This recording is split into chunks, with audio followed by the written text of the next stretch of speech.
नमस्ते। मेरे साथ रोहित त्रिपाठी साहब एक बार फिर से वॉशिंगटन डीसी अमेरिका से। रोहित साहब भाई, अमेरिका में जो भी रह रहा है उसके लिए बहुत इम्पोर्टेंट दिवस है। 250 साल अमेरिका की स्वतंत्रता के, बहुत लंबी बात होती है। और कल आपसे मुझे बात करनी थी, लेकिन रात में इतना लेट शायद आप लोगों का अमेरिका का वो सब चलता रहा सेलिब्रेशन, तो हम लोग कल नहीं बात कर पाए थे। लेकिन ये जरा एक 250 साल की जर्नी को थोड़ा एक दर्शकों को, और किस तरह से अमेरिका ने सेलिब्रेट किया, इसके माने क्या हैं, इसको जरा बता दीजिए। फिर मेरे कुछ एक दो छोटे छोटे सवाल होंगे, उस पर बात करते हैं। रोहित साहब। बहुत बहुत बड़ा सवाल है। नमस्कार आनंद वर्जंती, thank you again for having me. 250 साल को बहुत अलग अलग एंगल से देखा जा सकता है। लेकिन मेरे और आपके एक दोस्त हैं राजेश कसूरी रंगन, उन्होंने कल बड़ी अच्छी बात कही उनसे जब मैं बात कर रहा था कि इतना रेडिकल आइडिया था ये 1776 में कि एक राष्ट्र की नींव नस्ल पे नहीं, धर्म पे नहीं, बल्कि एक आदर्श पे रखी जा सकती है। और वो आदर्श था life, liberty and the pursuit of happiness.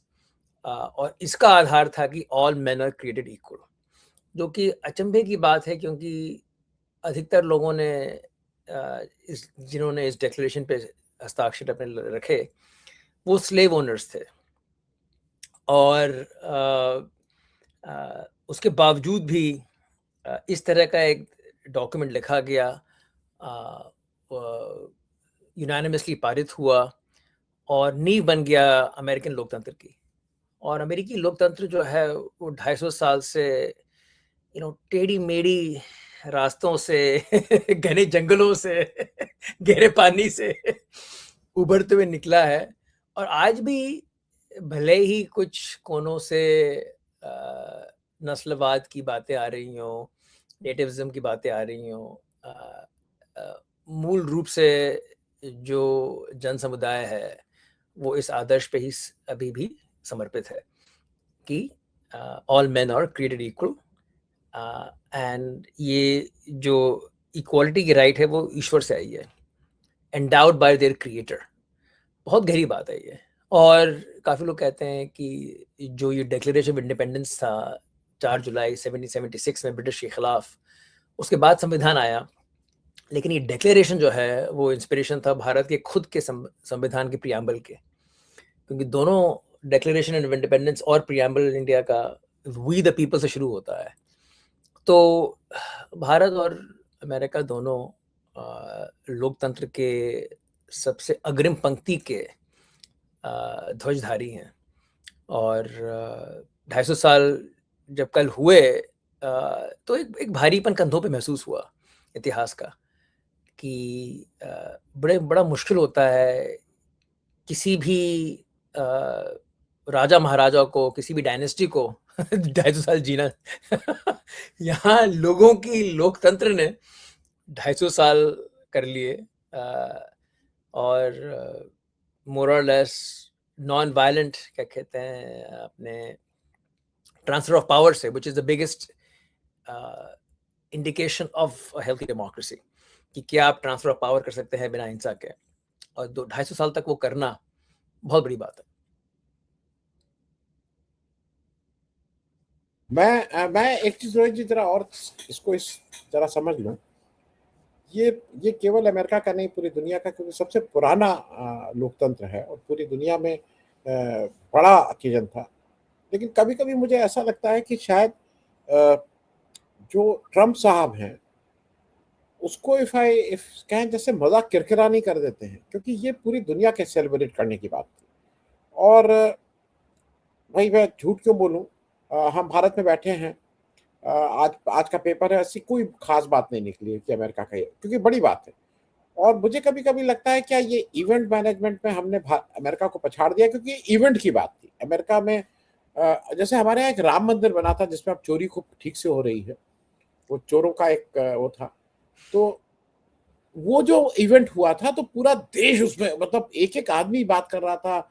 देश के जितने उद्योगपति, फिल्म कलाकार, स्पोर्ट्स पर्सन, नेता, एक पार्टी विशेष के नेता, ये भी मैं कहूंगा। बारिंग द रिलीजियस लीडर्स, जो धर्माचार्य थे उनको छोड़ के, जिनका होना चाहिए था, मतलब शंकराचार्य को किनारे कर दिया, कहीं मुझे ऐसा लगता है कि वो शायद जो भी कारण हो, अमेरिका में इस समय ट्रंप साहब ने जिस तरह से वो बोलते हैं, वक्तव्य देते हैं, वो कहीं ना कहीं अमेरिका के इस उल्लास को, इस उसको अब उसको मैं पानी तो नहीं डालना बोलेगा, लेकिन उस तरह से उत्साहित नहीं है दुनिया। ठीक तो है, अमेरिका में दो तीन चीजें उसमें हैं। एक ये कि अमेरिका बड़ा विकेंद्रित समाज है, पहली बात तो ये। तो वॉशिंगटन डीसी में जो भी कल आतिशबाजी हुई, फेस्टिवल वगैरह हुआ, वैसे फेस्टिवल पूरे देश में अलग अलग शहरों में हुए। सो वो केंद्रीकरण वाली बात नहीं है अमेरिका में, शुरू से ही नहीं है। तो ये इसकी एक शक्ति भी है कि केंद्रीकरण के खिलाफ एक नेचुरल इंस्टिंक्ट है। दूसरा, ये इसमें कोई संदेह नहीं है कि ध्रुवीकरण बहुत ज़्यादा है, पोलराइजेशन इस वक्त अमेरिका में बहुत ज़्यादा है। हर चीज़ को, हर इवेंट को एक पोलराइज लेंस के थ्रू, पॉलिटिकल लेंस के थ्रू देखा जाता है। और ट्रम्प एडमिनिस्ट्रेशन के काफ़ी सारे एक्शंस से काफ़ी बड़ा हिस्सा जनता का प्रभावित हुआ है नकारात्मक रूप से। तो खैर मेरा तो मानना ये है कि भाई कुछ चीज़ें जो हैं वो राजनीति से परे हैं, ऊपर है और अब देखें कि ऐसा नहीं है कि किसी ने विरोध में 4 जुलाई नहीं मनाया हो, हर जगह मना है, बस अपने-अपने परिप्रेक्ष्य से, जो कि एक अमेरिकन डेमोक्रेसी की स्ट्रेंथ का तकाज़ा है कि आप जहाँ भी हैं, because the first amendment in the US constitution is the freedom of speech. So जैसे आपको अपने राष्ट्र से, अपने देश से प्यार करना है, उसका इज़हार करना है, आप कर सकते हैं। तो इस हिसाब से जो केंद्रीकरण जो भारत में कभी-कभी हो जाता है केंद्र सरकार की वजह से, वो यहाँ पे नहीं होता। एक और बात मैं कहूँगा कि अमेरिका ट्रेडिशनली जो है एक आइसोलेशनिस्ट कंट्री ही रहा है, सेल्फ कंटेन्ड कंट्री रहा है।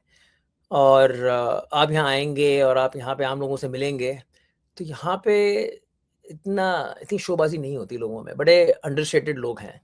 इंटरेस्टिंगली आनंदवर्धन जी, आप जानते हैं कि फीफा वर्ल्ड कप हो रहा है यहाँ पे अमेरिका में, और जो काफ़ी सारे फॉरेन विजिटर्स आए हैं, वो बहुत बढ़िया-बढ़िया इंटरेस्टिंग मज़ेदार बातें लिख रहे हैं सोशल मीडिया पे कि कैसा उनको लग रहा है अमेरिका ट्रैवल करना, एंड दे आर सरप्राइज्ड। एक ने बहुत इंटरेस्टिंग बात लिखी, एक ने कहा कि अगर आपको अमेरिका से नफ़रत करनी है तो न्यूज़ पढ़िए, और अमेरिका से प्यार करना है तो यहाँ आके ड्राइव करिए।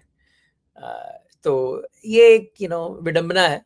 बट ट्रम्प चाहे कोई भी होता, अगर ओबामा भी होते या कोई और प्रभावशाली स्पीकर होता जो बगल बोलता, तो उसका 19-20 का ही फ़र्क पड़ता मेरे ख्याल से। तो आई थिंक कि जो लोग वहाँ पे थे, हम लोग वहाँ खड़े थे वॉशिंगटन डीसी में, कि उस वक्त कोई रिपब्लिकन डेमोक्रेट की भावना किसी में नहीं आई।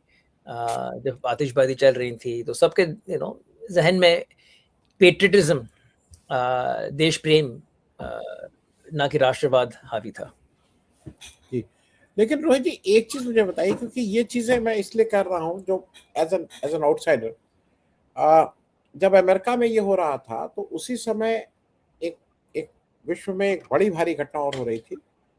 ईरान के खामनेई साहब का अंतिम संस्कार उन्होंने एक लंबा किया है। और मुझे कभी कभी ये लगता है कि देखिए ये सारी चीजें, ये जो सारी वॉर हुई, उसपे गेम ऑफ वो माइंड गेम भी कहीं ना कहीं चल रहा था, शुरू से चल रहा था कि हम ये नहीं करें, हम कुछ। जब अमेरिका का 4 जुलाई है तो उसने कहा कि हम 3 जुलाई से अपना ये शुरू करेंगे। वो 3 की जगह 5 भी कर सकते थे, क्योंकि ऐसी कोई बात नहीं थी अगर अगर वो 3 महीना। लेकिन मुझे ये लगता है कि वो कहीं ना कहीं ईरान इस बात को भी दावत देना चाहता था कि अगर 4 लाइन आपकी लिखी जाएंगी तो एक लाइन ये भी लिखी जाएगी कि आपकी इस लोकतंत्र ने किस तरह से एक एक सुप्रीम लीडर की हत्या की थी। और उसपे जो मुझे एक अजीब सी बात खटकी है, थोड़ा विषय से भटक रहा हूँ, कि उन एक हमारे यहाँ कहा जाता है ना कि एक बार जब मृत्यु हो जाए तो उसके बाद है। जिस तरह से कल ट्रंप ने उनकी मृत्यु पे अपना एक वक्तव्य दिया है, वो बड़ा घटिया टाइप का मुझे लगा। अरे अगर कोई हो रहा है, उसकी अंतिम संस्कार चल रहे हैं, कि मैं चाहूँ तो सबको मार दूं और एक दिन की मोहलत दे दी। मुझे ये लगता है कि जो बिना पढ़े लिखे जो राष्ट्राध्यक्ष बनते हैं, मे भी ये शायद उनकी समस्या है, ये पढ़ाई की समस्या है, संस्कार की समस्या है, ये व्यक्ति की समस्या है, ये राष्ट्र की समस्या नहीं। मैं इसमें भी एक छोटी टिप्पणी चाहूंगा, क्योंकि ये सारी चीजें तब हो रही हैं और उसकी शीन तो कहीं ना कहीं गायब हो गई ना। अमेरिका में अगर इतना बड़ा उत्सव हो रहा है तो उसी अमेरिकन लोकतंत्र का ने जो एक हाल किया है एक स्टेट का, और उसने उसके जवाब निकाल किया। मैं उस पर भी एक छोटी टिप्पणी चाहूंगा। देखिए, ईरान की लड़ाई पे तो अपन पूरा एक एपिसोड कर सकते हैं। मैं यही कहूँगा कि दुर्भाग्यपूर्ण है चाहे किसी की भी मृत्यु हो, खासकर अंत्येष्टि के दिन तो ऐसी बातें ना कही जाए तो अच्छी हैं। लेकिन मैं ये कहूँगा कि प्रेसिडेंट ट्रंप कंसिस्टेंट हैं कि अपने इंटरनल चैलेंजर्स और अपोनेंट्स के लिए भी उनके पास यही शब्द है। अभी कुछ महीने पहले बॉब मुलर की मृत्यु हुई। बॉब मुलर FBI के हेड थे और इंचार्ज थे ट्रंप एडमिनिस्ट्रेशन के पहले टर्म में ट्रंप की इन्वेस्टिगेशन करने की, या रशा ने मदद की कि नहीं की अमेरिका ट्रंप की पहले चुनाव में, पहले टर्म में। और उसका निष्कर्ष कुछ निकला था, कुछ चीज़ें दबाई गई, कुछ चीज़ें नहीं दबाई गई। पर तब से रॉबर्ट मुलर जो